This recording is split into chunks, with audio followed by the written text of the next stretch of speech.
Hey everyone, it's Luke from A Taste of AZ. Super excited about today's episode. It's Sasha Raj of 24 Carats in Tempe.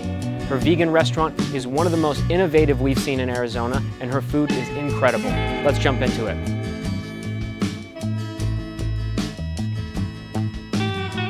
Hi guys. Hello. How's it going? Sasha, thanks for joining us. This is A Taste of AZ, the food podcast that we are very excited to start. Well, thank you guys for having me. I'm excited to be here. We are excited to have you here. So, yes. So, Sasha, you are owner, proprietor, chef, all an IT person at 24 Carats as well, right? Yeah, that was a much more glamorous title before our current crisis. In a pandemic, I think I'm like a gopher. Like whatever needs doing, that's what's got to get done. So. Hey, that's where everyone's fighting to do what they have to do at this point, right? To stay. Yeah, stay alive. It's interesting. So I can't complain. It's still a blessing. So. Yeah, absolutely. So when you and I met at Ryba Farms for the farm dinner, Yes. I remember Tamara Stanger was so excited that you and I had met. And I'm like, she's like the sweetest person. She's like, yeah, but don't let her fool you. She is tough. So. I mean, I don't know if I'm particularly like tough in that way, but I think I'm like a dandelion, right? Can't really do any harm. Certainly fully edible and useful, but for shit, it's not going away. So Yeah. that's the thing where I'm at right now. Yeah. Well, you've been very outspoken. I know you've been outspoken about what's going on right now, but even before that, not outspoken, in positive ways of supporting. Yeah, no, absolutely. Yeah. Where does that come in? Because there's a lot of people that get into food and beverage. They're just like, I want to be behind the scenes. I don't want to just leave me alone. Where does that vocalization come for you? Well, I think that I've always kind of been this way in that if I think that something's wrong, I think it's also my responsibility to highlight what's good and what's not working around me. Sometimes that helps foster conversations that, will benefit either my community or my professional, colleagues in this industry or whatnot. But the last couple of years, I had the privilege of going to a couple of different fellowship programs, and I think that really impacted me. And one of those was I guess it's kind of been a buildup because I keep telling people all the time that I feel like I was made for this moment. This moment right now? Yeah. Okay. Even this crisis, I feel like I was made for it, if that makes any sense at all. I don't know, you want the long story or the short story? Yeah, okay. Long one, yes. Well, all right, so let's kick it back about 20 years. My best friend is Muslim, and I used to fast with her. I started out fasting with her mostly because I couldn't bring myself to eat while she wasn't. We were in college and that was our time together. So it didn't make sense. So we kind of use that as a bonding time. Every year we would fast for Ramadan. And though I'm not Muslim, I really grew to value it. Like we would break fast and eat these amazing iftar dinners with her family, which I loved. And then, as we kind of grew up, I opened 24 Carats. When I opened 24 Carats, effectively, my reason for fasting kind of shifted. So I realized that I am surrounded by abundance and the most delicious of abundance, the most creative and beautiful produce, really intricate herbs that come from all over the world. And I think that when I fast for Ramadan, it's sun up to sundown, no liquids, no meals. It reminds me what it feels like to be hungry and thirsty and not be able to fulfill that.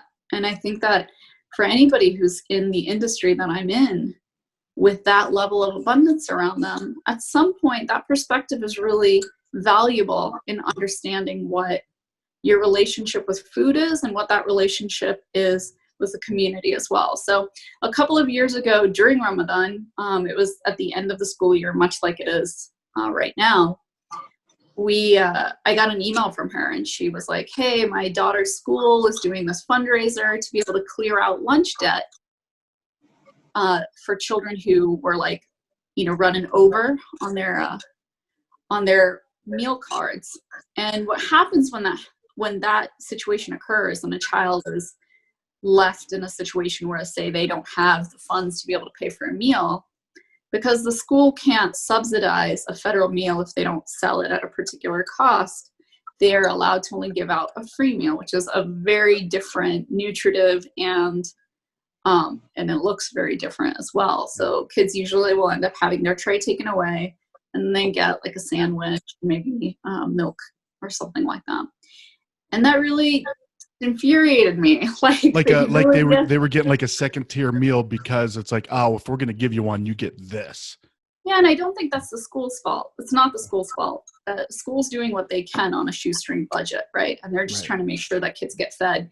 But the overall feeling for a child in that situation is that, they're somehow not deserving. And so I went to Instagram and I wrote out this giant post, and I was like, if there's anybody in my neighborhood, kid, whoever needs a meal, you just come and let me know.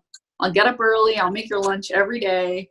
You just come in and pick it up. Nobody else needs to know, but I'll do that. Yeah. And it's interesting. We had a few people take us up on it. And then we had a school call me and say, I know you can't provide us with meals every day, but we would really like it if you came and participated in our after school summer school program. And I said, sure, why not? So I went there. It was Phoenix Collegiate Academy, their middle school campus. And I started teaching weekly summer classes there, where I would bring produce and food, and we would do different types of vegan recipes and try to get the kids engaged. And they liked it so much. I think next to the school is not very well, was not at that time very well funded. And so they didn't have a lot of outside, after school programs. But ours had 30 kids. And so, and was it growing each week? It was crazy. Yeah. I think week one, I had 8 kids. One of them wouldn't even talk to me. He wouldn't even remove his headphones. And then by the end of the school year, so I did this for an entire school year, every week, it was like, Miss Sasha, are you going to come to our graduation? Miss Sasha, let's do this. And we started working towards, for at least the next year, working towards a curriculum that would have included the kids cooking their own food to sell to be able to sustain their own programs.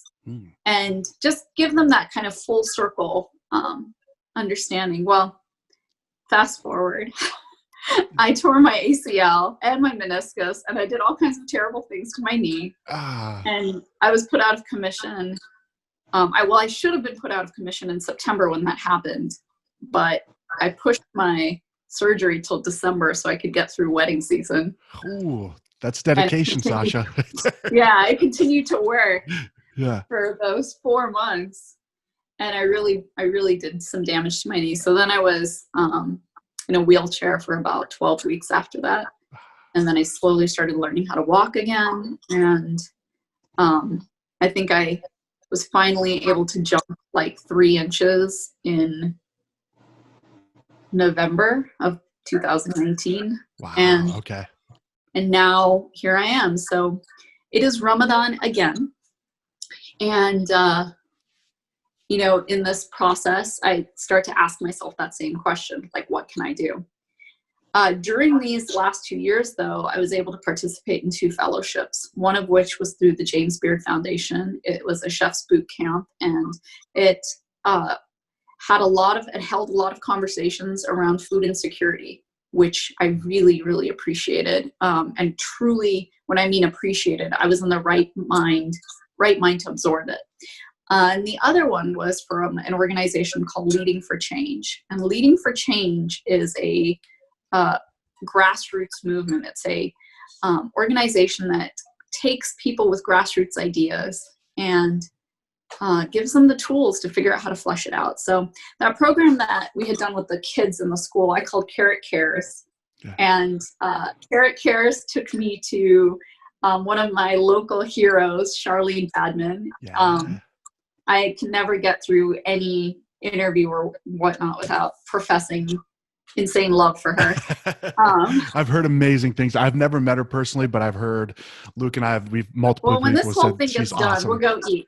Yes. Yeah, yes. she's I'm amazing. I'm in. Well, she runs she helms an organization called the Blue Watermelon Project, and I got very much involved in that. And it really just gave me an opportunity to go from like participating at one school to being able to participate at 5 schools. And then when I did this injury to myself and that kind of vanished, I'm always keeping that in the back of my mind. So especially now, you know, when your mind has been given the opportunity to focus on the most vulnerable of your communities in the last couple of years, and really when you've had people are all around you teaching you that that's one way to be able to keep all of your principles aligned, now's the time to say it. Now's the time to really focus on the same and make sure that the most vulnerable in our community still have a voice. So we're bringing back that Carrot Cares program. Nice. 24 Carrots is actually partnering with a nonprofit, and we're going to launch this soon. So you guys you're one of the first to hear. Nice. Very special. Thank you. Yeah, no, absolutely.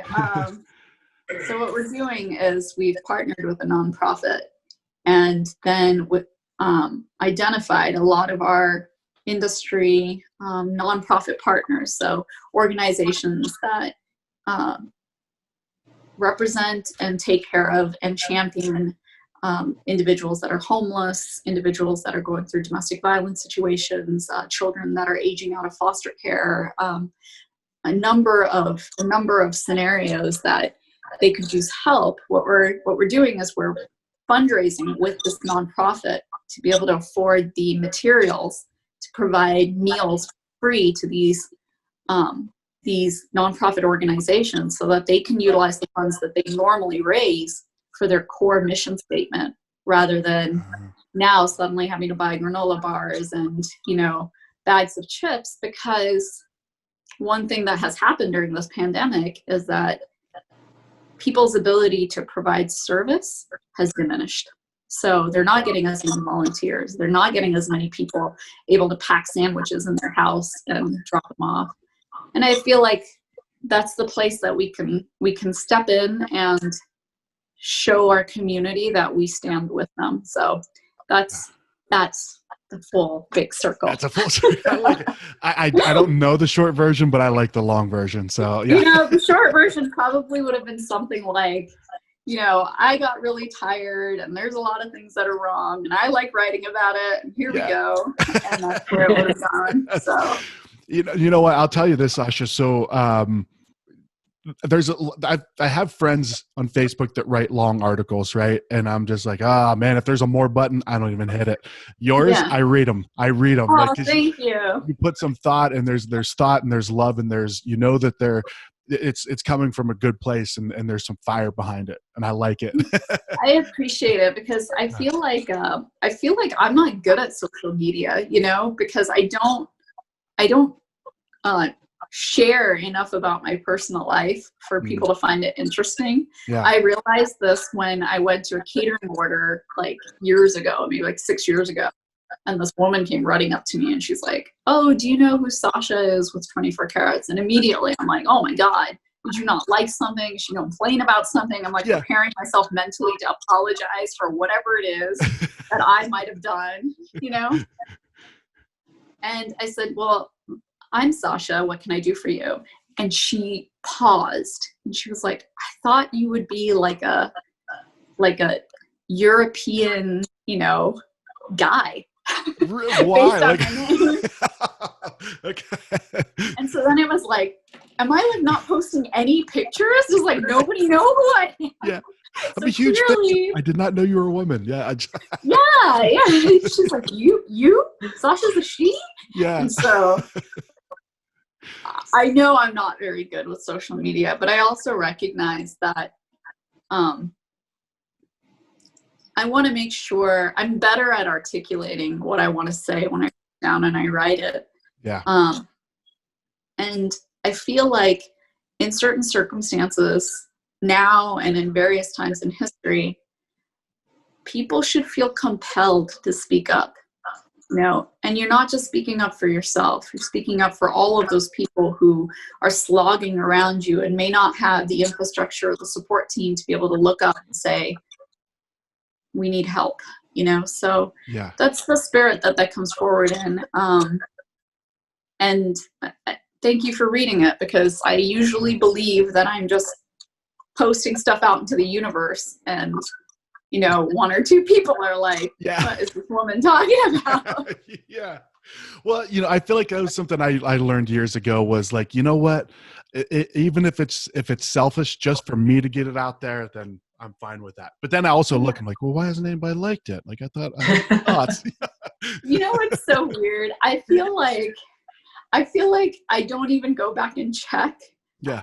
half the time, because usually when somebody likes something, sometimes it can mean that they read the whole thing and they agree with you. Yeah.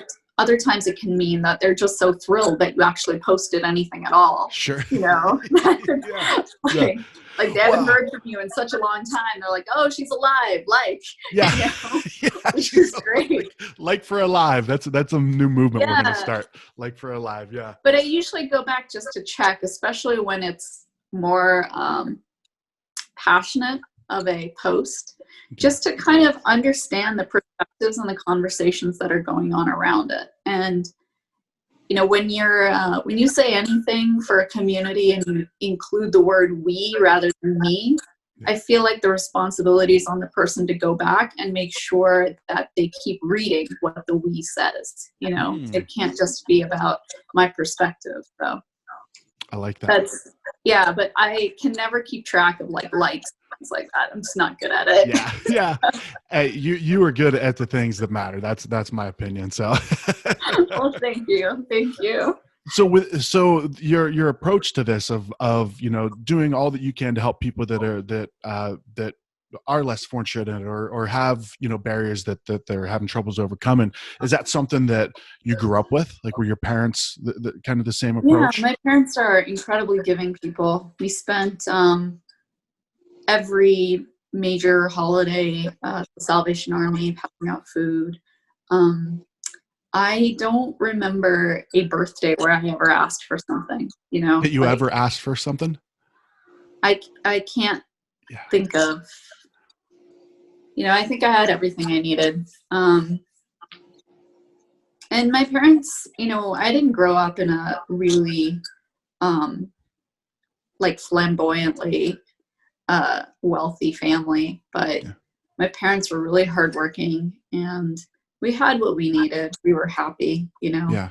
And even now, I don't think I've owned a new car. Pretty simple people. Yeah. Both my husband and myself. I think earlier I was wearing his hand-me-down t-shirt, and that's just who we are. It's not really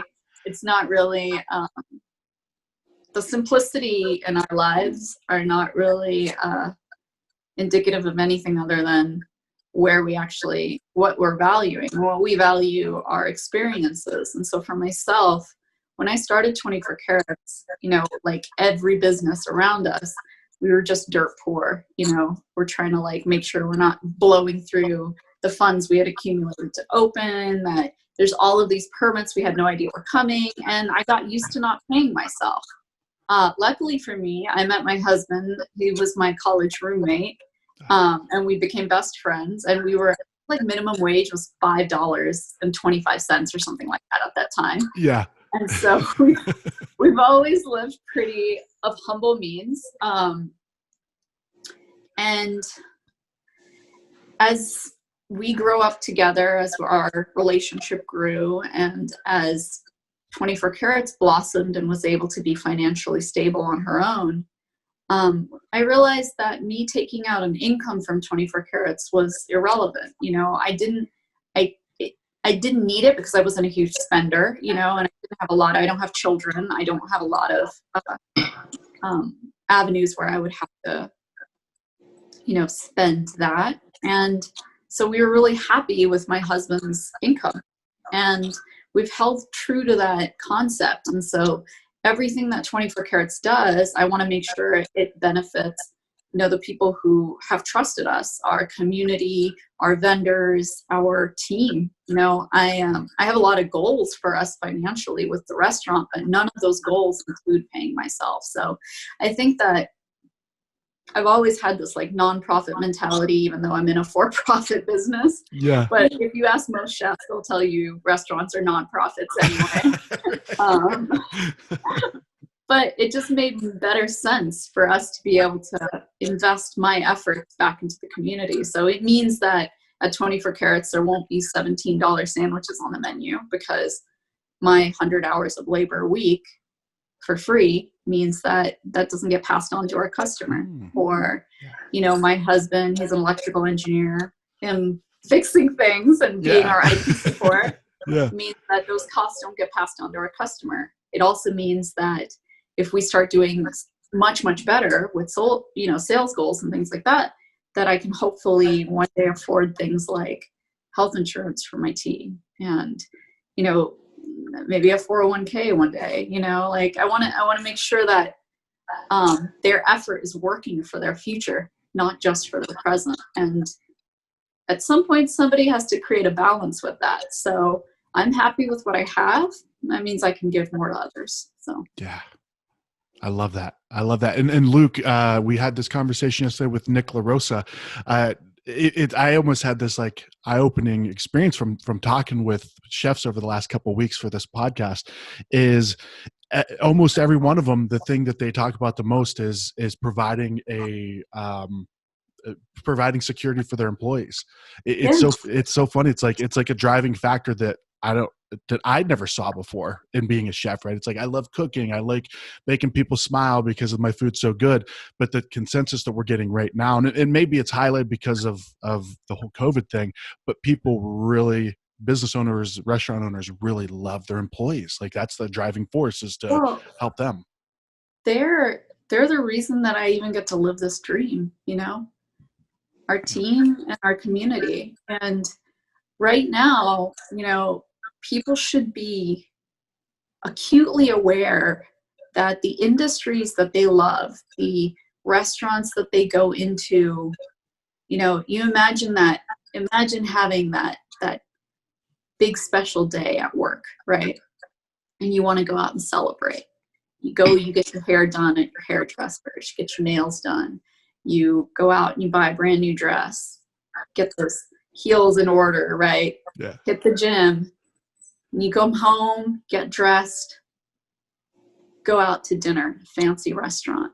Well, all those industries that are helping you celebrate that big, beautiful day, the majority of workers in those industries are maybe a $500 emergency away from poverty, from destitute poverty. Yeah. And when you think about that, right? When you think about what it takes to support your joy, right? I feel like it behooves you to then start paying attention to it constantly. And that's where my mind is. When I walk into 24 carats, for the last 12 years, and I tell people this, if you can imagine getting up for every day for 12 years, working, anywhere from 60 to 100-hour weeks, and you're not going to get paid a dime for it. What is it that moves you, right? Yeah. It's the sheer joy. I miss it. I love it. Even if I'm going to go out for like a weekend or whatever.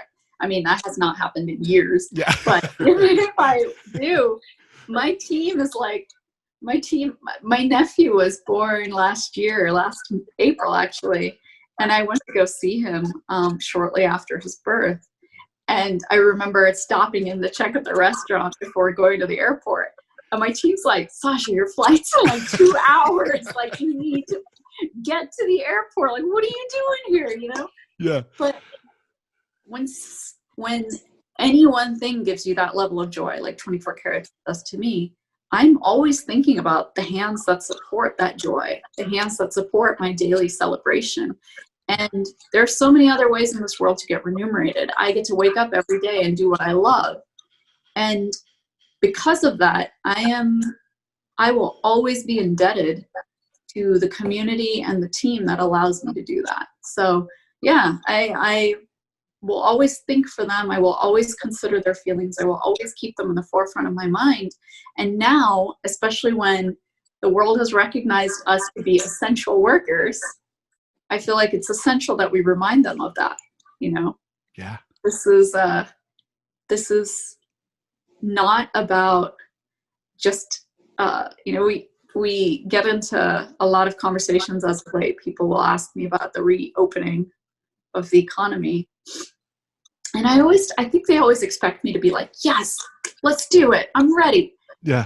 They don't expect me to pump the brakes and to say, I'm only ready if I can keep my team and my community safe. You know, Yeah. I need to make sure that both of them are going to be completely safe, and not just like physically. I want to make sure they're mentally safe. They're feeling comfortable with the decision, that we ease into it. We've got all the operations in place. But you do that because it's important. You know, it's important to think about those things right now. And yeah, if we were open, maybe we would make more. I hope we would make more. Yeah. It's kind of the purpose of being open. You know? Yeah. But I'm willing to, do that slowly, because the two groups of people that I really depend on to make sure that 24 Carats stays a joy, their well-being, their holistic well-being matters, and that will take time. So yeah, that's like always on my mind right now. But I remind people on a daily basis that we are okay slowing it down, but if you're not okay not being able to go out to eat, you got to make sure that the people who are there to serve you have a safer environment to do so. Yeah. Yep. And that's, I think, where all of my late night posts happen. This is what happens. I get up in the morning, like ungodly early. I drink a glass of water because I fast from sun up to sundown. By about like 7 o'clock, sunset's like 7:05 right now. Yeah. By about 7 o'clock, I'm delirious. The other day, I had to do a delivery at 6:45, and it was up 3 flights of stairs. And I was like, just don't fall, Sasha. Just keep it together. Then I come back home, and I drink a gallon of water after I break my fast and eat way too much food. And then suddenly I have all this energy to think about these things that were just muddling in my brain before. So around 11 o'clock, I start writing frantically. Yeah. And then that's when you guys see these posts at like 12:30 at night, where I finally have both the brain power and the energy to get it out there. Well, now I know where that fuel is from. So I'll wake up in the morning and say, Sasha must have had her water and her food. Like, oh, she probably had some carbs yesterday. The brain's working today. Yes. Now we have a more in-depth look into Sasha's mind. Now, For whatever that's worth. That's worth. Well, something you wrote the other day that really, it just really hit me was you'd said, first get angry, second get organized. Yeah. Right. That really, I like that. I don't know what to say. Absolutely. I don't know the words I'm looking for, but what was that? Well, there's another quote that I really love, and it's, do not weep, do not wax indignant, understand. And I feel like the two kind of go together, right? It's okay to be emotional. It's okay to feel all of those emotions. But the second you project that out into the world, if you want to turn emotion into action, there has to be organization in between. Yeah. And at least for me, when I was looking at the different aspects of where I could see the, 24 Carats in my own value system. My first priority was to make sure that 24 Carats was stabilized for both our team and our community, and that we put in operating procedures that we could function in whatever the heck this new normal is for as long as we would need to be able to at least make sure that our teammates got paid. Then after that was looking to the next step, right? What is my industry doing as a whole? How are we getting our voices out there? And to remind people that everybody has a voice. I'm very lucky that, individuals like yourselves actually give me a platform to speak on, but not every chef has this. Not every restaurant has this. And we have people even on our own team that don't have any kind of support system around them. So recognizing that, my next step was to say, I'm angry about this. I feel for this, but how do I channel that anger into something that gives everyone around me the opportunity to exercise that fundamental right of theirs, which is their voice, right? So we created, 24 Carats created literally overnight. Thursday, we heard that the PPP program had run dry, incredibly frustrated, essentially felt like you had just finally gotten to the end of the relay and they pushed the goalpost further. They're like, here, wait for 3 more weeks, try to figure it out, and maybe you'll get it then, right? And so when you're gearing up that energy to run it again, part of it is you ask yourself why, right? And in that level of frustration, Friday, my husband and I sat down. Luckily, he's much better at computers than I am.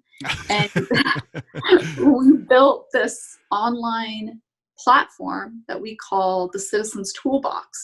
And it's very simple. You go in there and you write your, our first initiative was about encouraging the replenishment of the PPP program with certain stipulations. And you write in your name, your email address, and your representative's name. Hit enter, and we will email you a letter that is personalized to your representative that you can just forward back on. And that's one of the clearest ways to get their attention. So within 3 days, we had sent out almost 160 letters. Wow. And that was incredible. Now we're working with other organizations to understand what the next initiative should be, right? How do we create an easy way for a citizen to speak to their representative and say, listen to me, this is what I need. So that one was very, very simple. You could either get a formatted letter based on if you checked off that you were a concerned citizen, pleading for support for your small business industries, or you could get, if you checkmarked small business owner, a letter that was worded such that it advocated for the small business itself. As if you're if you're a small business owner yourself. As if you were the small business, yeah. Okay. And we had people sending it, Washington, California, New Jersey. We had people send it out in Texas. A lot of people send it out in Texas, Florida, Kentucky. It's California. We had people from all over just saying, I need you to hear what we have to say. Yeah. And I believe it worked. They did replenish it. They have put in a lot of stipulations, things that, by no means did our 160 letters push people over the edge, but it did add to that voice, right? Yeah. So there are movements that are in need of 2 things. One, unionized voices, where one person or one organized head speaks for a great number of people, but it also needs a great number of people to speak for themselves and to say, you're not going to be able to avoid, you might be able to avoid that one person's phone call, but you can sure as hell not avoid, our 10,000 letters. Yeah. And so now it's, we're taking a little bit of time to just understand what the variances are going to be with people having to exercise this PPP. There's things already in my mind where, banks may not be incentivized to forgive the entire loan or the portion, even if it's structured appropriately. So making sure that there is vigilance and oversight over that. Yeah. Making sure, we've already recognized that a lot of industries and a lot of businesses that have an extraordinary amount of capital at their disposal have had access to this this fund. I think like the Lakers got 4.6 million. Yeah, I saw that. Yes. I don't even know how they got past the application phase, right? So in scenarios like that, you have to ask why, and then you have to hold people's feet to the fire to make sure that stuff like that doesn't happen again. And that's what the Citizens Toolbox is about. It's just a simple way. 24 Carats doesn't benefit from it at all. We don't benefit from it at all. But it does allow for our fellow constituents to just speak truth to power. And it, on average, took people like 35 seconds to go through it and send out a letter. So that means a lot today. It means a lot today. Make it quick and easy, right? Yeah. Yep. And then our next step forward was to make sure that we could provide that same level of stability and support to our community. So what we did was, 24 Carats has always been asked by nonprofits, can you donate food? Can you donate product, services, things like that? And my team always laughs at me, but they're like, Sasha, you need to learn to say no, but now is not the time to say no. Sure. So yeah. I recognize that I don't have the revenue right now to be able to take on all of that on our own. And our family, me personally, we have so many additional expenses that keep flowing through the restaurant that even our revenue model right now won't be able to address. So I can't personally go out and buy product like I have in the past, cook it myself and be able to drop it off. Yeah. So we had to figure out a more sustainable way to make sure that when we say yes to someone, that's a promise that won't be broken under any circumstances. So I restarted Carrot Cares and recognized that the strongest way forward was to have great partners. So we partnered with the Wish Foundation, Arizona. They're a small group of retired individuals, so they don't actually take any income. There's no paid positions within their nonprofit of volunteers. And they started out with this really simple program where they were fundraising. My father was a part of this as well, my father and mother. And when my dad was a teacher in Ravine at Cesar Chavez School, he recognized, he was a science teacher there, that a lot of the kids were like squinting at the board. So when he retired, he, together with a lot of the members of his community, formed this Wish Foundation. And the Wish Foundation focused on providing eye exams and prescription glasses for free to these children in this Title I school. And they found great success. I think they got almost 200 glasses out. They followed up with counselors to make sure that the children's grades were improving. They found feedback that this was valuable. And they started to grow their vision to include like scholarships, things like that. But all of that came to a crashing halt when they came upon this pandemic crisis, right? They couldn't do their larger fundraising abilities. Kids were having deferred ideas about going to college, things like that. There was a lot up in the air. And so they had to put that on hold, and they took on this resolution of supporting people through the COVID crisis. And as they are all, my dad will kill me if I call him a senior citizen, but that's the truth. For them, social distancing is extraordinarily important, and they don't have the manpower to be able to physically pick something up and even go drop it off. And so I started helping them with that and, working through that process. And I realized, what we have to do here is create a community initiative that will be for this community. So the Wish Foundation graciously has accepted the mantle of accepting donations to the Carrot Cares program, and then they will manage that program. Nice. What our responsibility or my responsibility is to then reach out to these nonprofit organizations. We've reached out to almost 50 in the last week and are getting understanding about their scope of need. Do they need 90 meals a day? Do they need 50 meals a day? What's the minimum, that we can get materials and this insane level of packaging Yeah. that has to go around each one of those. And then what we do is we formulate each of those into a proposal. We submit it to the Wish Foundation. We figure out which of those we're able to support and for what duration. We actively, continually try to fundraise for that. The Wish Foundation is a 501c3, so they're able to provide tax benefits for anybody who donates to them. And then we utilize the funds that we can to, one, buy from local vendors, so that way we're able to support our smaller vendor community rather than asking them to donate product.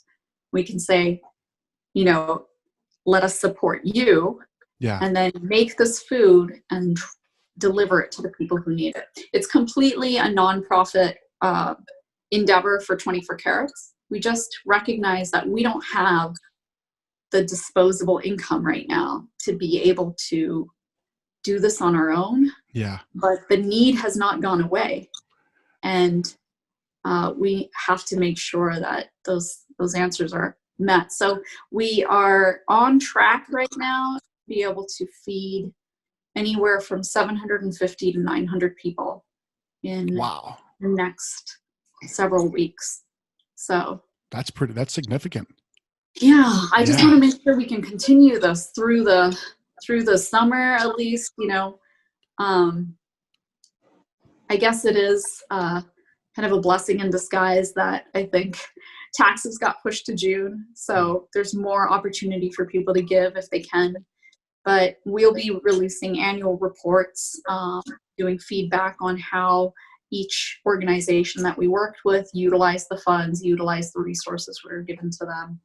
And just make sure that our community recognizes that, you know, the trust they put in us, we're going to invest that back into them. So, yeah, love it. And that's been the thing with 24 Carats from the beginning, right? I mean, that's been kind of the ethos of the company, which I assume that's you, right? I mean, that's been something you've had. It's not just me. It's I have a very supportive family. Like, not every chef is in a position to say, I'll work for free for over a decade. Sure. And, and that if need be, I'll continue to just work harder. Right. There's not many people who can say that or in that position. And I feel like because I've been lucky enough to even be able to say, I will do this for free for no financial remuneration from either Carrot Cares or from the restaurant. I want my work to matter. I want it to benefit the people that I care about. And,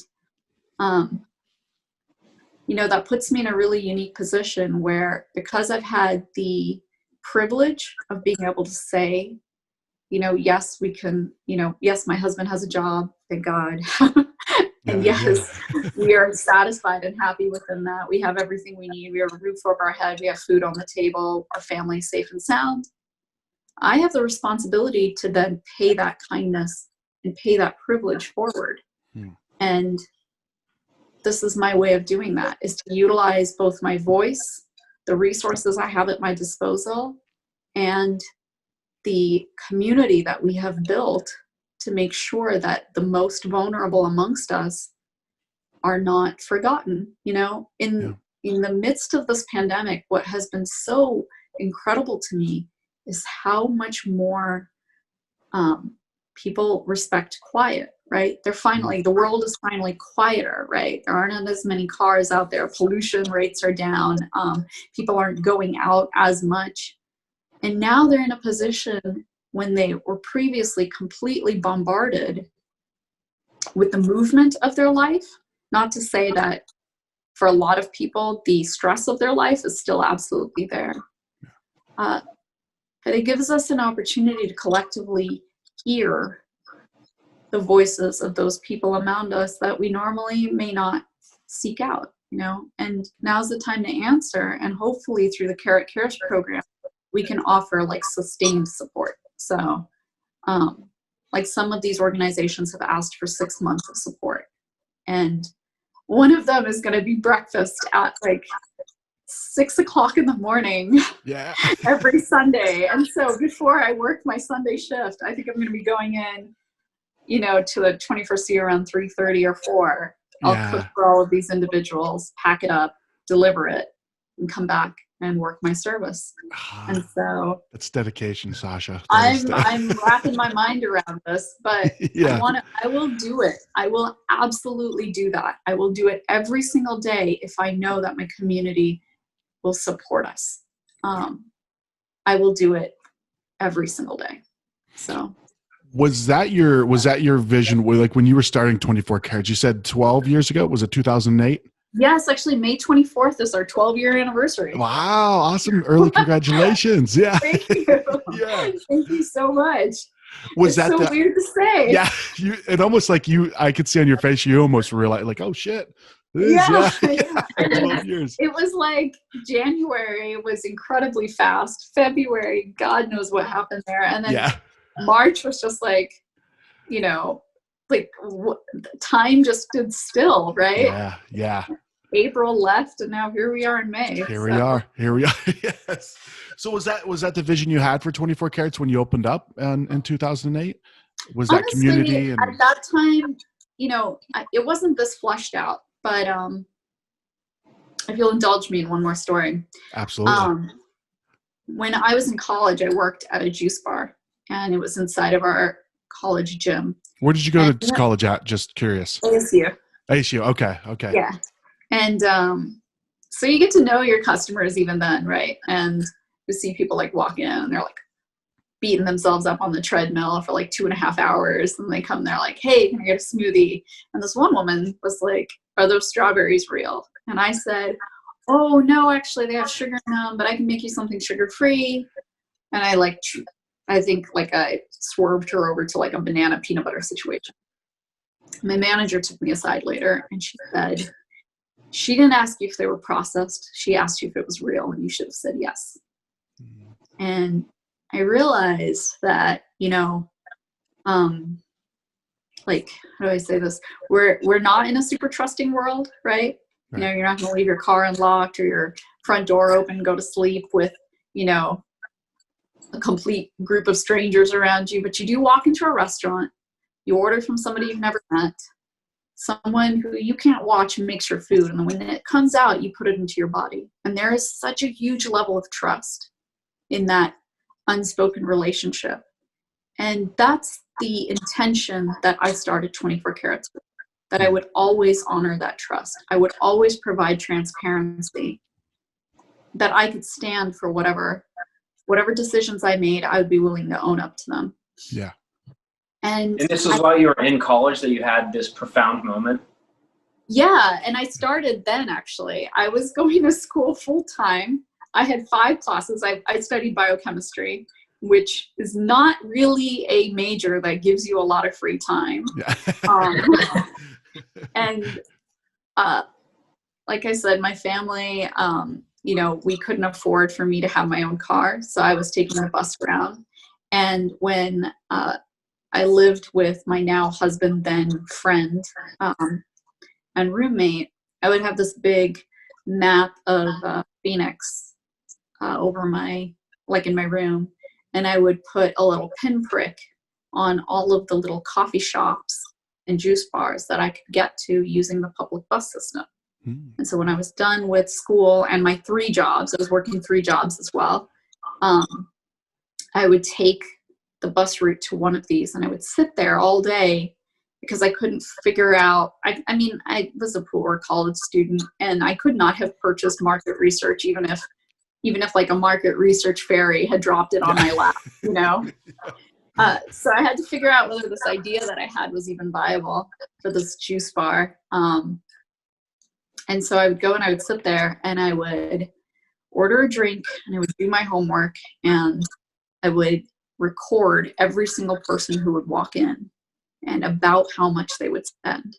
And I would do this over and over again until I could figure out what the average income had to be in a particular area for them to be able to spend at a particular ticket price. And for that to then project how much a business might make each day. And from there, I started to look at whether or not 24 Carats was even a livable dream. I took that information and did nothing with it. I was just like collecting information for God knows what. And I had, in all of my 3 jobs and going to school and all of that, I think I had managed to collect $20,000 across an insane amount of time.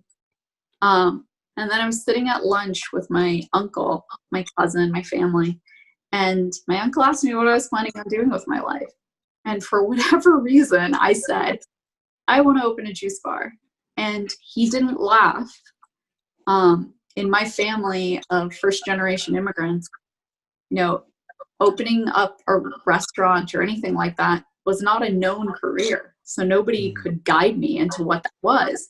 And so the natural choice of career that I would have had would have been like scientist, doctor, engineer, lawyer, something like that. That was known to them, that they understood. But my uncle didn't laugh. Instead, he just said, okay, well, show me what you got. And I finally had somebody to give all of this research that I had done. I worked at Gamage Auditorium. That was one of my jobs. And in the summertime, they would always have a couple of shows, and you can't park in the Gamage parking lot. You have to park on Mill Avenue and walk over. So these are some very thirsty people who are showing up. And I would set up a little stand outside and just have samples of all of these different juice concoctions that I would make. And I would have them fill out little cards and just tell me, yeah, that was good. No, this wasn't. Yeah, that was good. I would drink this. So I took all of this information. I also worked at Chase Bank, and I would do that on every floor in the little employee break rooms. I would go and put bottles of juice and be like, leave me notes about whether this was good. In any case, I finally had somebody to give that all to. So I did. And did you have like this big, was there like rubber bands around it and like rope around all the papers? I think I unloaded it in a more reasonable way, where I was like, okay, I have to, if I can find a neighborhood that makes at least this amount as their average income. I think I had gotten it down to, I needed 0.015% of the population of that neighborhood to come in each day, and that I would be able to survive as a restaurant. And that's the level of thought process that I had gotten to with no direction forward. Yeah. And then my uncle was like, well, you're going to need some help. And my cousin, who has his background was in business, and he's my age, he was like, if you're serious about this, I'll give you a year of my time, and I'll help you write a business plan, and I'll help you pitch it.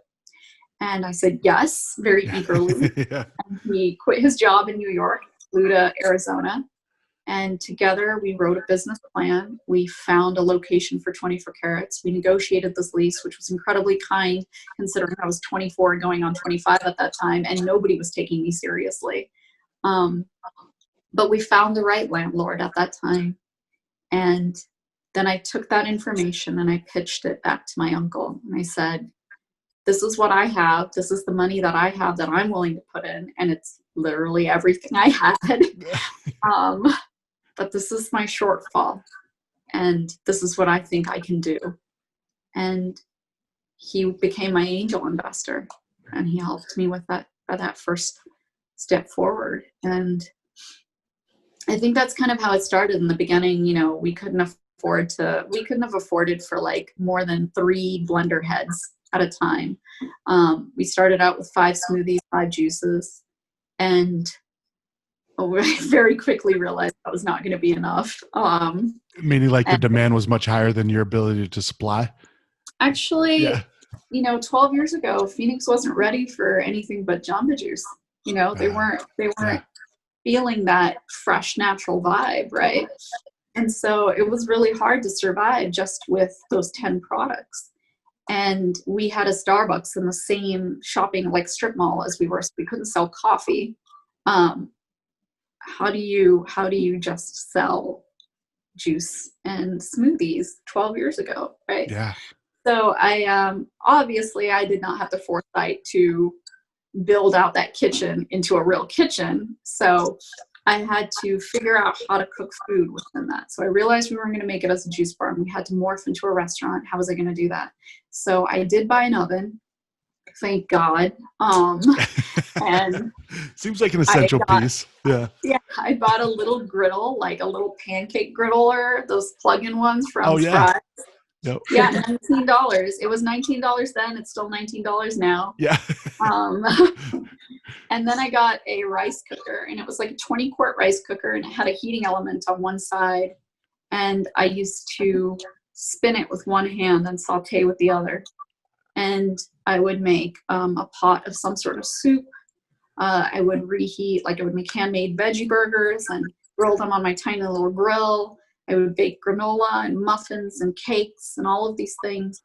And I think that's one of the reasons why we're such a scratch-made kitchen now, is because, you know, we had to be. I didn't know any other way. I didn't even know you could go out and buy barbecue sauce. Like, I was like, oh, I just make everything. They sell this here? Do they make their own barbecue sauce at Fry's? Yeah, I was like, oh my God, this is incredible, right?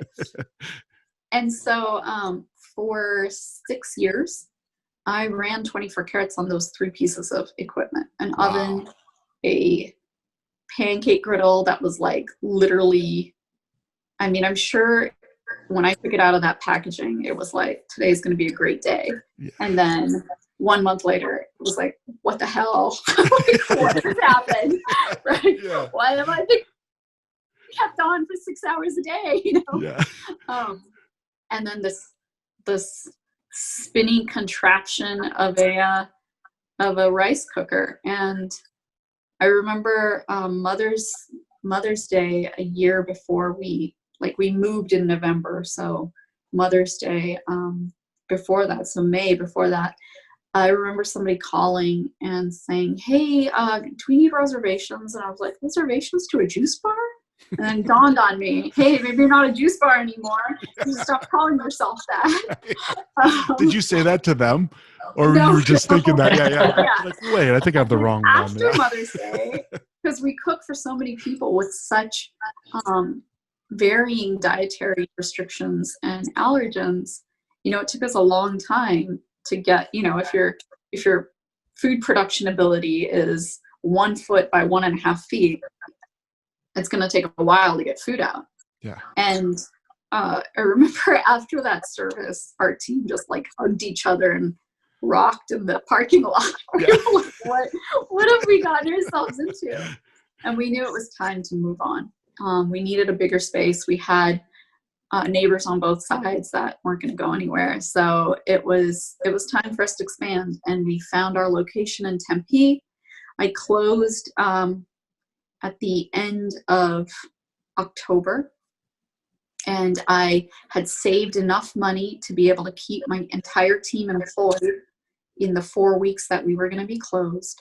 And I had them help me build out the new 24 carats. So we built out the tables and the chairs and the reclaimed wood wall, and we painted, and, you know, we put in all of this work so I could make sure that they would stay employed. And then we opened in late November. We haven't looked back. What year was that? Oh, goodness. Between 2008 and 2019, right? Yeah. Why don't I know this? It's all right. It's all right. I'm sure there's a fact checker out there that'll somehow somewhere in that range. Yeah. Well, because I think I've only been to I've only been to the Tempe location, but when you I'm only going to let you stay in there for like 10 minutes before I'm like, social distancing, you got to be outside. So I would show up in a couple more months. Yeah. You can usually stay in there. Okay, perfect. I can be like that guy. I saw a meme of a guy that had a bunch of swimming pool noodles. Did you see that? Yeah.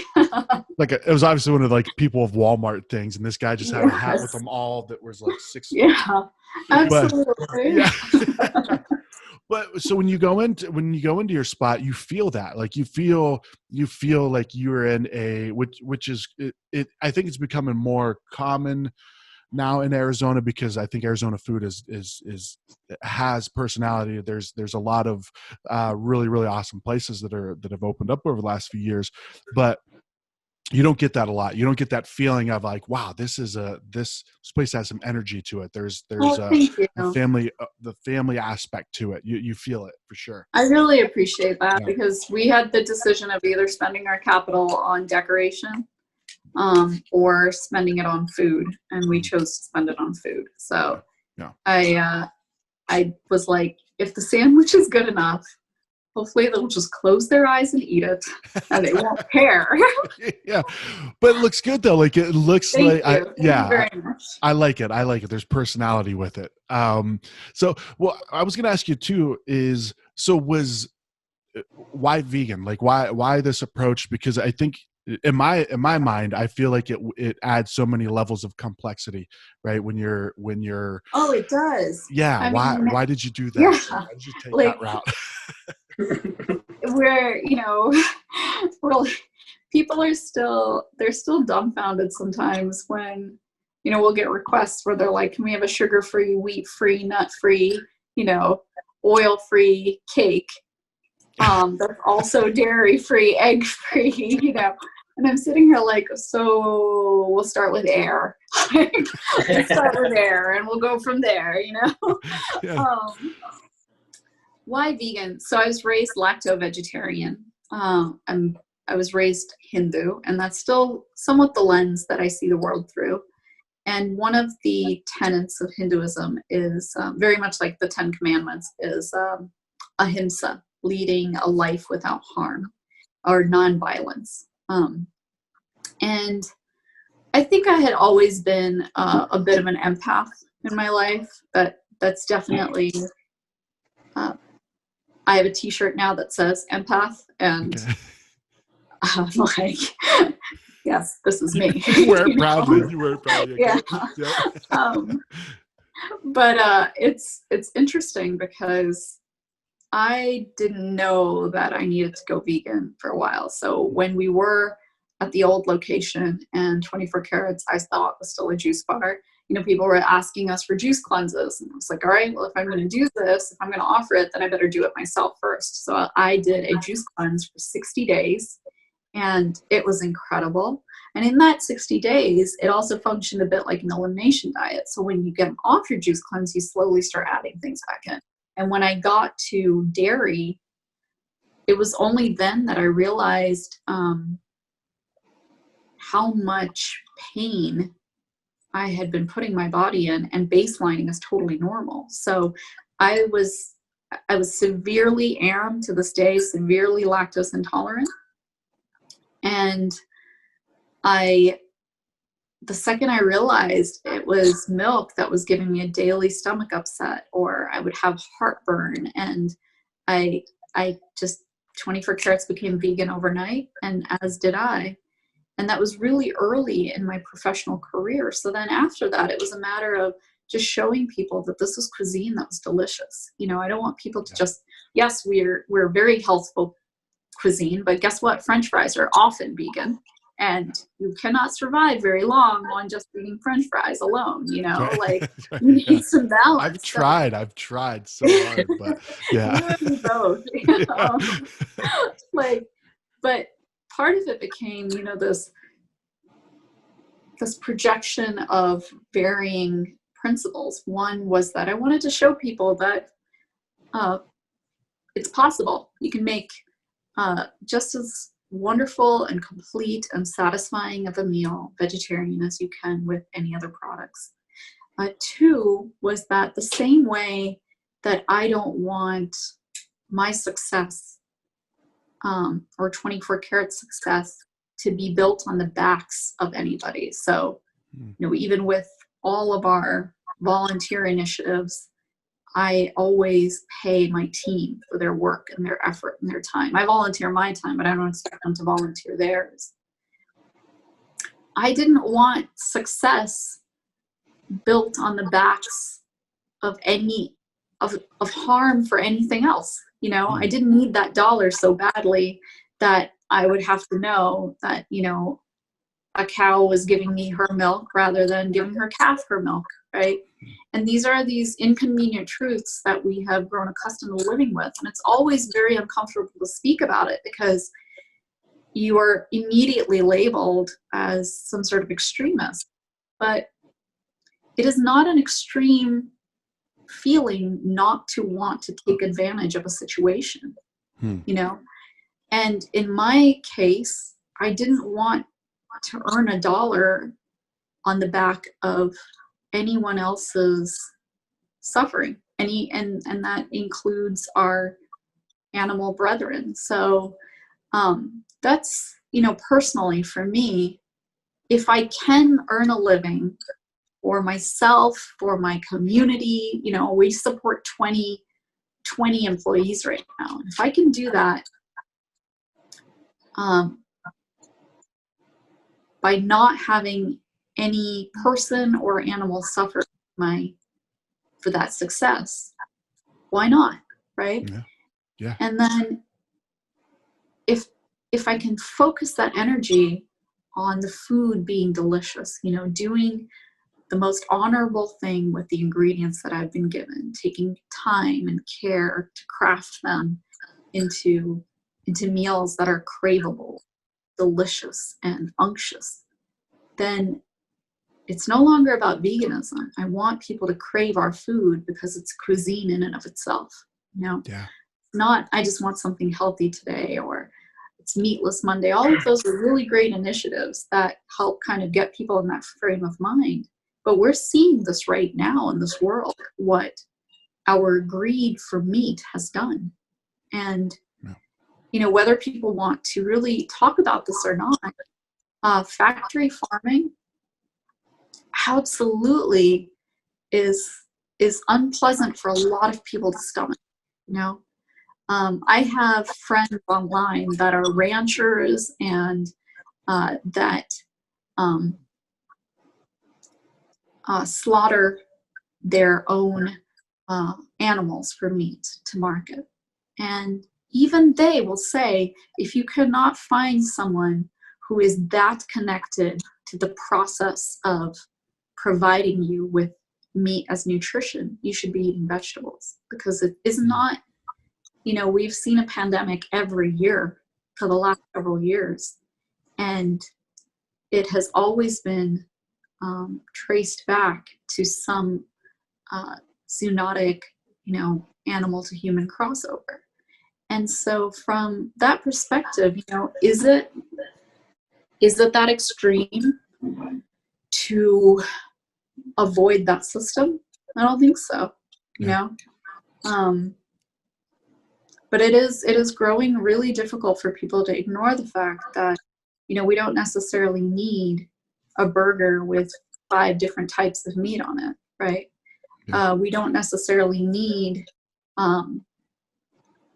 you know, to have the ability to eat meat at every single meal. There are very few other cultures in the world that can afford to do so. You know, even in India, there are plenty of people who eat meat in India, but it's usually not with every meal. You can't really afford to do that.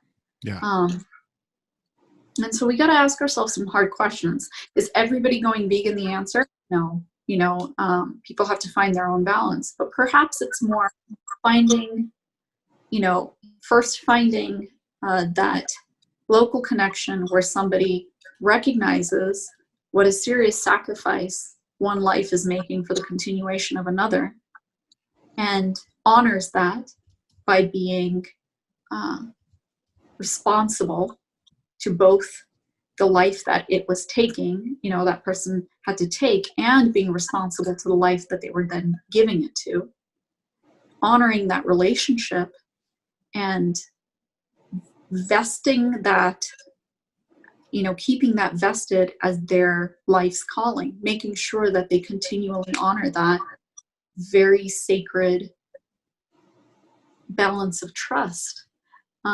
There are not going to be all these people like myself who can eat just plants all the time. But for those people who, you know, always need, like right now they're looking at closing down meat plants, right? Because of the level that this pandemic is getting to. And that was an immediate response from our government to say, no, don't do it, right? they could have taken those funds and said, we will support every farmer, every small scale farm across America to deliver a box of produce to anybody who wants it, right? Yeah. Those funds could have gone to these small scale farmers, some of which who do produce meat as well, right?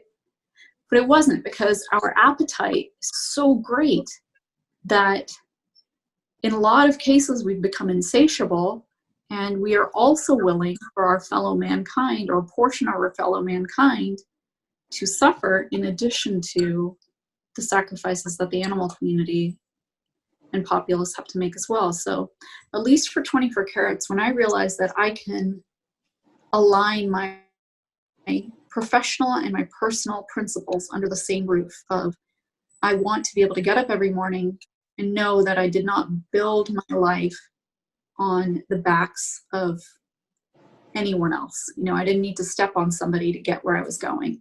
Yeah.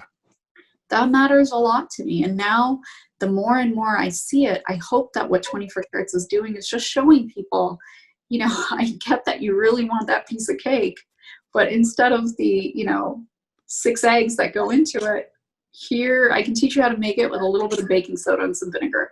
You'll get the same rise. It'll be great, you know?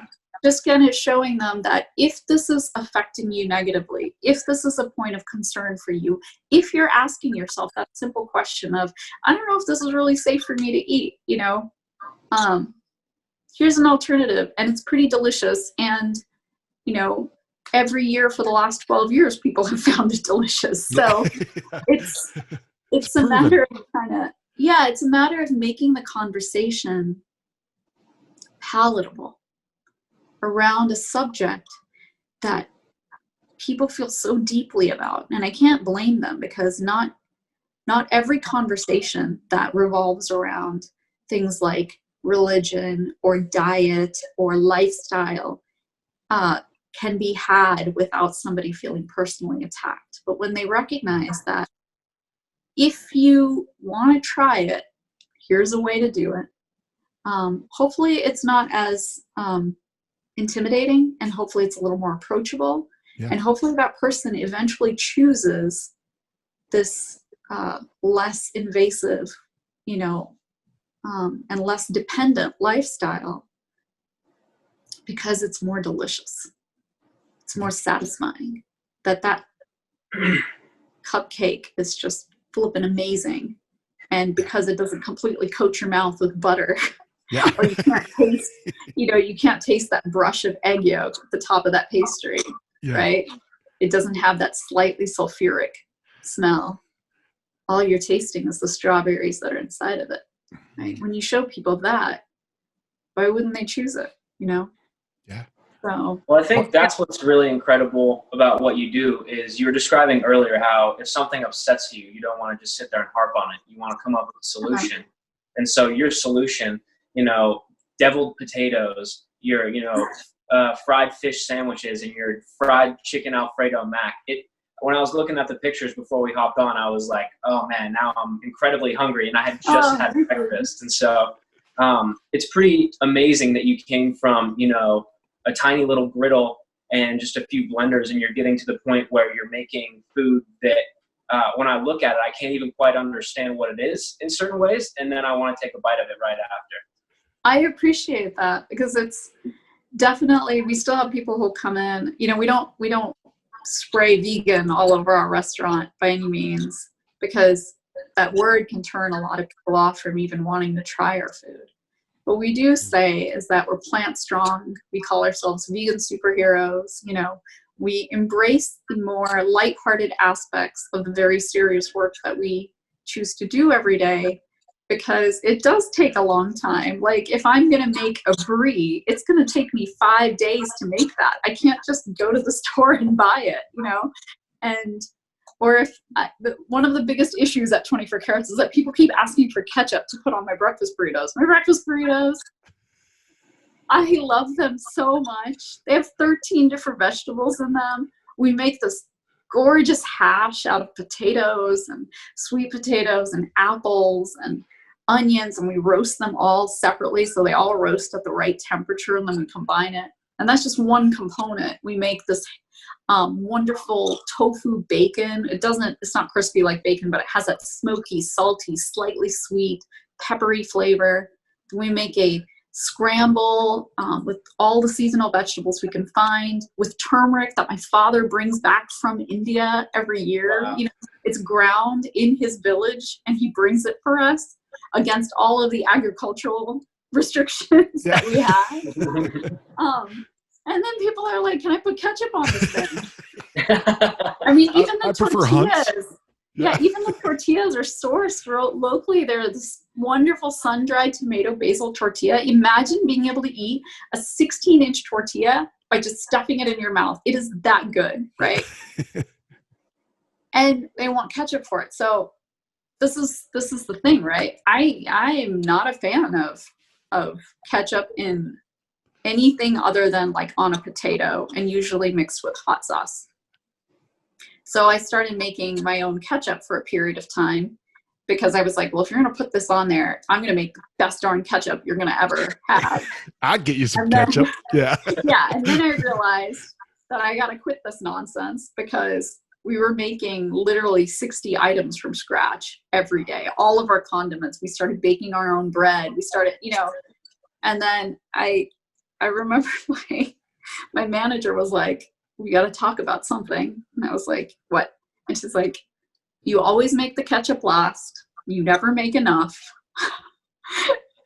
I think you need to let the ketchup go. Like, here's an organic product. It doesn't have high fructose corn syrup in it. You can try this, just see. And, if not, we won't put it out. People will have to ask for it. And maybe that'll make you feel better. And I was like, okay, if I'm going to make a concession, that was my concession. So every now and then I still get really perturbed when I make it again. And then I'm sure people are like, what is happening? Yeah. You just get a vat and like a paddle, and you're making like giant vats of ketchup. Yes. I don't know. Those are the concessions that I'm absolutely willing to make. So yes, I love cooking everything from scratch. I love the idea that we can dream up a recipe, and then I have to walk around and ask people, like, do you remember what this tasted like, way back when? And let's try making this again. Like, even with this chicken that we make, right? I've never had fried chicken in my life, right? I know how to make something crispy. That I can do. Yeah. But when people start describing it to me as it's also juicy, it also has a lot of flavor inside, that it has to be crunchy on the outside, moist on the inside, that really got my, like, creatively, that's a challenge, right? How do I figure out how to, one, make this, ours is soybean based, and how do I get it to both the consistency that I can form it into a patty, dip it into, a breading and fry it, but also make sure that it's still juicy on the inside. And I found that I have to marinate it twice. So I have to marinate it the first time, squeeze all of that out, then marinate it again, and then use the marinade itself to make the rest of the batter that goes around it. So that way it essentially creates, it sucks it up a little bit. Like, and I'm sure it's, it's not the same as chicken with the E, Yeah. but a chicken with a U is not bad, not bad at all. So I had to basically give up the ketchup to make the chicken. Yeah. I realized I only had so much time in my day, so we'll leave the normally plant-based things alone. There you go. Yes. Try to move forward. Well, what you just said was really interesting too, is because you're creating some of these dishes based off of what somebody else is telling you, right? Because you've never had fried chicken, you've never had. I'm sure there's a lot of things that, like, I've never had an egg. Yeah. Wow. So I only started cooking eggs because my dog wanted it. Your dog wanted eggs? Not the ones I have right now. Oh, yeah. Okay. I remember, and even then I would just like boil it in the backyard on a camping stove and then crack it and give it to him. And then I took care of one of my friend's dogs, and she wrote me this note, which I totally thought she was kidding about. She had left a little half dozen eggs, and she said, Snoop likes it poached. And I was like, what? Poaching eggs for You know the how dog. hard it is to poach an egg if you have never ever cracked an egg in your life? Yeah. Like, it's incredibly hard. The That's gotta be the previous hardest. experience with a non-boiled egg was, in middle school, where they make you decorate it like a baby and carry it around for like months. I was like, what in the world? So here I am watching YouTube videos trying to poach an egg for a puppy. And finally I was like, we're just going to go to a restaurant. We're going to buy you an egg and that'll be fine. And if I have to do this every morning, that's the way that's going to be. But yeah, you're right. I haven't tried any of these things. And it started out even at our old location, I was trying to figure out what bacon would taste like. And unless you fry the bejesus out of something, it's sometimes hard to get both the fried and the crispy nature of bacon, but you can dehydrate or bake something into that slight crispiness. But the flavor itself, I had no idea. So in our old location, we had a Subway next to us, and I stood out there with a little notepad and I started asking people, and most people gave me like, oh, it's smoky, it's a little salty. Some people were like, it's very salty. And then I was like, why the heck are people eating things that are very salty? That brought up another whole series of questions for you. Like, what the hell is going on out here? What am I supposed to be doing here? And then people are like, it can be peppery, it can taste like maple syrup, smoky, all of these different things. And then one guy who had been to our restaurant before and then knew we were vegan, he was like, you're standing out here asking me what bacon tastes like. I knew you vegans would come around. You got me there. So, but it's interesting, right? Because if somebody asked you what a grape tasted like, it's hard to describe, right? Yeah. It's texturally easier to describe than flavor-wise. And so I, to this day, had no idea whether our BLT tastes anything close to a regular BLT. But I do know that the 3 times I tried to take it off the menu, I had at least 50 comments online within like an hour asking me what I was thinking and whether or not I was making sound business decisions, whether I was okay. Sasha lost her mind. She took off the BLT. Yeah. And so whatever it is, I know that, we might just be skirting the periphery of what the authentic flavor of something could be. But I hope it's still good, I hope it's still worth eating, and I hope it's worth craving. And that's about as far as I can go, because it's literally the blind leading the blind. I mean, I still, even to this day, I made like a blue cheese sauce the other day, and I was like, well, I remember what blue cheese smells like. Like, I have very strong smell memories, but I didn't really remember what it tasted like. And even when I was lacto-vegetarian, I was so conscientious about rennet being in cheese that there were so many cheeses I wouldn't eat because they weren't vegetarian. They still had, in addition to being made out of milk, they had animal enzymes in it. So I still, to this day, have people smell things and taste things. I'm like, do you remember this to be blue cheese? Do you think this blue cheese-ish? Should I just say ish at the end of it, and then will people get it? Yeah. This is Swiss-ish. Swishish. Yeah. I like that how one. far can I go with this and still have some semblance of respect for the original? Yeah. And 24 Carats has to do that a lot, because I am really inspired by global flavors, and we try to make sure we don't appropriate anything, but do it justice. So, I spend a lot of time with the same process trying to understand what something is like, what the nature of these different cuisines are, what are the fundamental basis of their cuisines, what are the flavors that they would have access to, how do I try to cook this, how do I try to do justice to the original dish.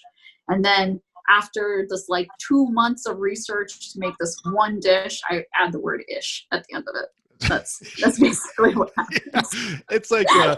It's like a beautiful mind whiteboard, and just at the end, it's just like ish, like all the science. I'm like, you may have gotten it wrong, and I still want to be respectful ish. Yeah, there ish. you go. Yeah. So, That disarms anybody. Anybody's like, okay, well, I can't. I mean, it's ish. yeah, I guess it is blue cheese ish. I Yeah, mean, yeah. it cracks me up because you'll see it on everybody's menu where people will be like, curried this, and I want to be like, there are millions of different types of curry out there. Which one are you talking about? And then I gently suggest, I'm like, maybe curry-ish. Like curry-ish would be great, right? Yeah. Just give it that opportunity to be a little bit ambiguous, right? Yeah. You should open up a restaurant and just call it ish. Right? There's a very good chance that could happen. It might be a food truck, right? Yeah. I love it. Well, Sasha, before we wrap up, one thing that I want, and I got to tell you this too, real quick. This is, I hope Luke doesn't think I'm throwing him under the bus, but we take notes, our own notes of for these interviews of different topics we want to talk about. Luke's was just a list of food that he wants to try at your place. So,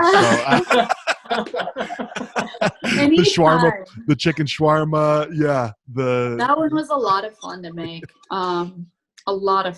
So we'll definitely be making that again very soon. Oddly enough, our most popular family meal, which we've been doing every Friday night, has been chicken and dumplings. And I signed up to make that. We got easily 60 or 70 orders that went out in a span of 1 hour. And only after, because I'd never made it before, only after taking all those orders did I realize that I needed to boil every serving of dumplings individually. And I was like, what have I done? You need to figure out a better way to do this, and you need to figure this out now, because boiling every set of dumplings to order, it doesn't seem efficient.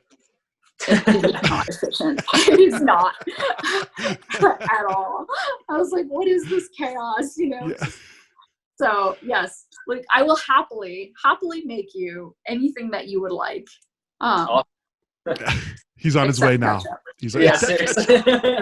BYOK. Yeah, bring your own ketchup. Later, guys. Luke's on his way. He's in the car.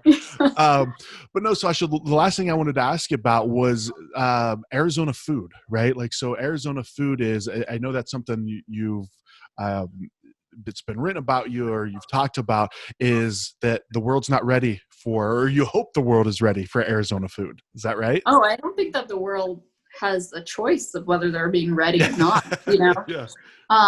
Arizona food is spectacular.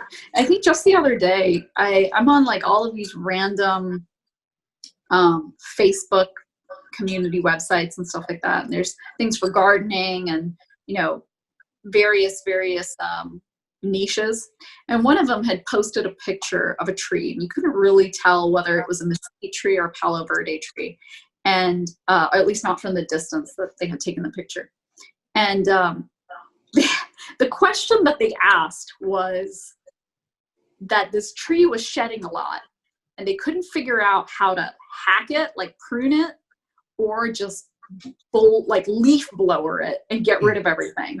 And everybody's responses were absolutely of that kind, where they were like, oh, you should trim it at this and starve it for water and do this and do that. And my response was a giant paragraph of being I think I started with, I can't see it from here, but if it's mesquite, I would put a tarp under it and collect its pods. There's a mill in Tucson that you can go and grind it for. But if it's Palo Verde, save its flowers. You can turn its pods into an edamame. You can grind it into flour as well. And only after I hit enter and send, I was like, why don't I immediately think about eating it? Why was that my first instinct, right? To be I started a garden in my backyard, and one of the things I was trying to figure out was whether or not I could grow mushrooms in one of the garden paths if I was willing to. And this is a poor idea because we're not at the elevation for some of the mushrooms that I would like to grow at. Yeah.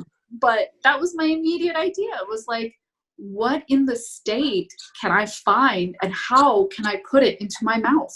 Like Yeah. enjoy it. So I feel like the more and more people recognize that food foraging in Arizona is phenomenal, and that cuisine in Arizona itself is also incredible. We have such an amazing influence from our native cultures here, as well as the variety of various, we're a young state, the variety of various influx of people, right? And just even our global population within Arizona is very strong, even with the industries here. And so I feel like Arizona cuisine is something that's palatable to everyone. And it's, I would just say watch out, world. I am a big proponent of utilizing what the earth gives you. And I think what's most beautiful about our state is that it's always underestimated. They assume that they're going to get nothing. Yeah. And then you could eat for years off of what we have. So I would say to anybody who thinks that Arizona food is not yet to be, contended with, they should look out ahead, because that's where we are. Like, I love it. I love it. Yes. Luke and I were on the same page. We love, it helps when we meet people like you and Tammy and Brett Vibber and Mark Ryan and all these amazing people that are making this stuff happen and showing you, it's not this, it's not like Tarzan stuff where, just dudes and, at the leaf cover and, just out there foraging. Like it's there's a lot that goes into it. There's a lot of work that goes in. There's a lot of care. And like Brett, we went up to Brett's farm and Luke and I were just like, if we were dropped off here, we would die. And Brett's like, oh dude, there's food everywhere. I'm like, I don't see it. Like I don't, but I think that's incredible. Tammy was out at Mountain Sky yesterday, and that was my Friday night. I sat down and I watched them walk around the farm and, just discuss like radish pods. I think radish pods were a topic of conversation for hours at least.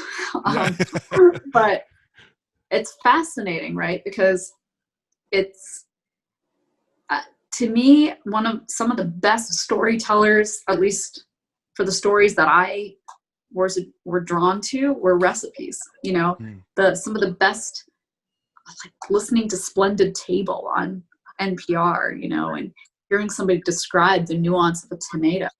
Well, that's fascinating enough, and you know where to find the tomato. But imagine just going on a walk or on a hike and looking down and having that same recognition about, that barrel cactus fruit, or I have always had this obsession in my mind, and I don't remember what children's like cartoon I had read it from, but that's the insides of saguaros are so juicy with water, and I'm too much of a nature lover to ever harm a saguaro. Yeah, but it's always in the back of my mind that there's something succulent, behind this thorny exterior. And I think that that's a great metaphor for Arizona in itself, is that there's a lot of decadence and succulence. You just gotta mind the thorns, I suppose. That's right. But the thorns are there to protect them, right? That's true. That's right. So, that's true. It keeps some of us at bay. Yeah, right. Yeah, exactly. Well, Sasha, thank you so much. We appreciate you taking the time. I know your life is crazy busy, but we appreciate you taking the time.